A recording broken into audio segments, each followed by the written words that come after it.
Welcome to this week's video. Thank you so much for clicking on it. I am so thrilled to have you here with me this week.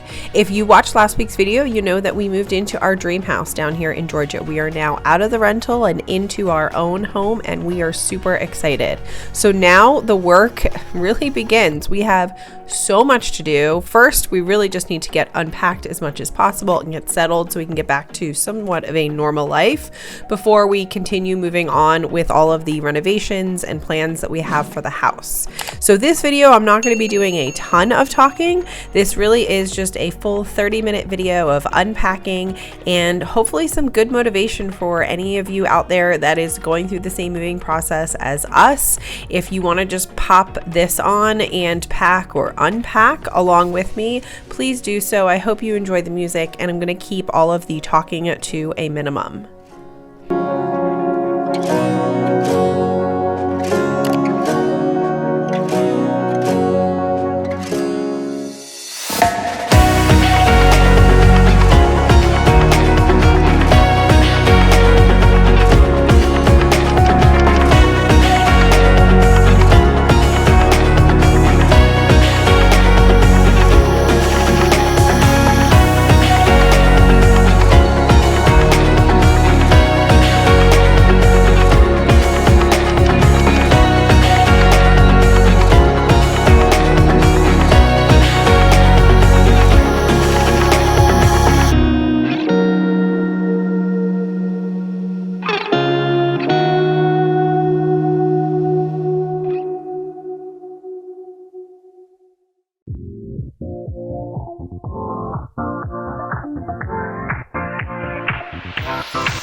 What I'm doing here is really just moving everything around.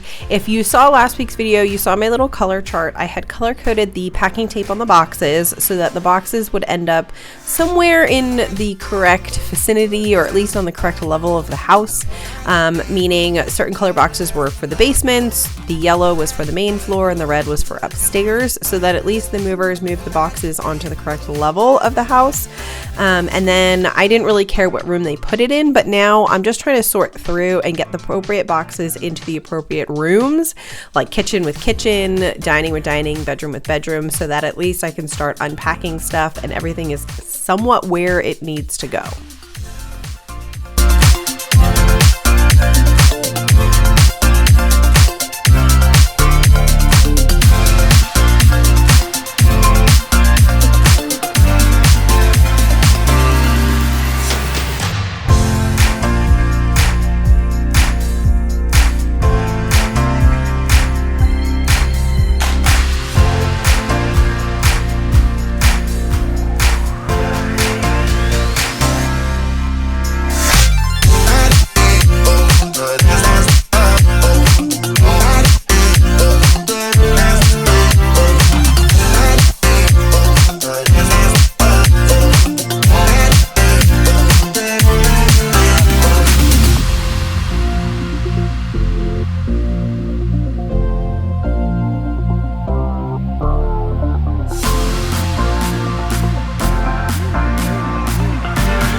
So before I start unpacking everything in the kitchen into the cabinets and drawers, I decided I wanted to line my cabinets and drawers with some matte white contact paper.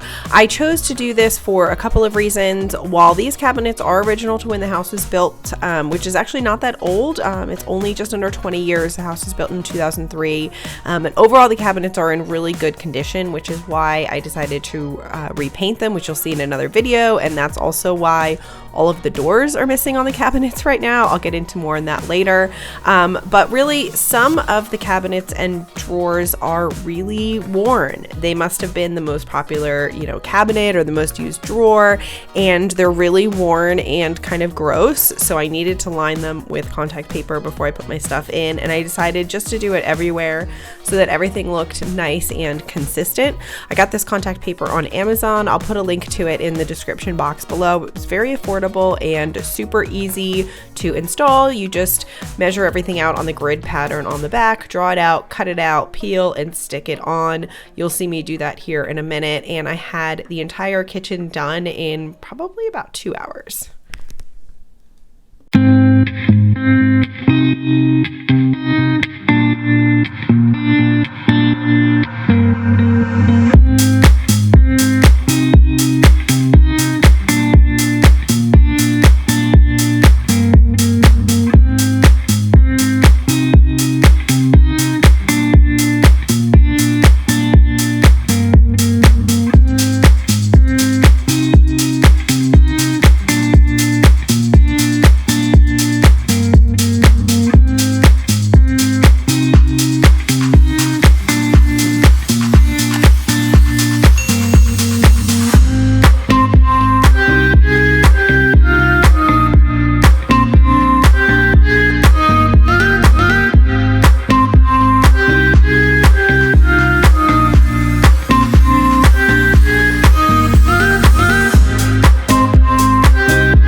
So let me explain a little bit about why my kitchen looks the way it does with no drawer fronts, no doors. As I mentioned earlier, I actually painted these cabinets. So when we purchased this house last month, the cabinets were original, like I had mentioned when the house was built, and they were in really good condition. They were just not my color. They were like this cherry red wood, which is just not my style, and it was something that I knew I immediately wanted to change. And since we didn't have the budget to replace all the cabinets, nor really did we need to, because like I said, they're in good condition, I knew that I could repaint them and they would come out beautifully, especially since learning all of the new skills I've learned since I did a big kitchen painting project on our house up in New Jersey a few years ago. I've learned a lot since then, and I knew that I was going to be able to pull this off. So I actually started this project prior to us moving in. We closed on the house and we had about a month before we actually moved in. So the cabinet boxes, getting all of those painted was something that I did before we moved in. I'm going to do a whole video on my entire process of refinishing the kitchen cabinet, so keep an eye out for that going forward. But at this point, when we moved in, the doors weren't done yet, so we just left them off for unpacking. And I have to say, I think I found a new unpacking hack, because not having any cabinet doors on my cabinets made the unpacking process go so much easier and so much faster, because I could very clearly look at where I had put everything, what cabinet had the dishes and what cabinet had the cups and the Tupperware, and I could put things away very quickly. I have to say, I actually really loved the fact that we didn't have the doors on there. So depending on your size kitchen, if you could take the doors off just for the unpacking and then stick them back on, if that's something that's easy for you, I definitely recommend it, because it really worked out well for me in this case. So keep an eye out for that video going forward on how I refinish all the cabinets, we get the doors on, new hardware, and just, I can't believe how different this kitchen looks just with some coats of paint.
you want to color one of your books? Paper. You want plain paper? Okay, I have some somewhere. Let me find it.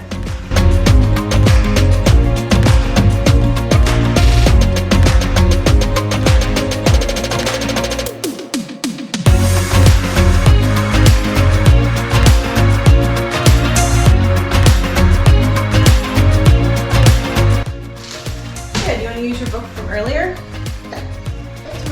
I want to use my notebook.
Thank you so much for watching this week's video. You know, unpacking can be such a daunting process. So if you are in the middle of this process as well, I am here for you, and I hope that this video gave you a little bit of motivation. I know sometimes it can be hard just to start unpacking. You know, you can look around and be, you know, swallowed up by boxes and you just don't know where to start. So I'm going to give the same advice that I gave a year or two ago when I started this whole journey on this channel, which is even if you're unmotivated, just take a box, undo it, start putting stuff away inside of that box, and you'll find that one box will lead to another box, which will lead to another box, and before you know it, you are unpacking an entire pile of boxes and really making your way towards the finish line. So if you enjoy this type of content, stay tuned. I hope that you will subscribe. We have so many fantastic projects laid out for this house, including the kitchen, the laundry room I hinted out earlier, my daughter's room, our bedroom, bathrooms, the backyard, you name it, it's on our list. And I hope that you will stick around and come with us on this journey as we make this house our home.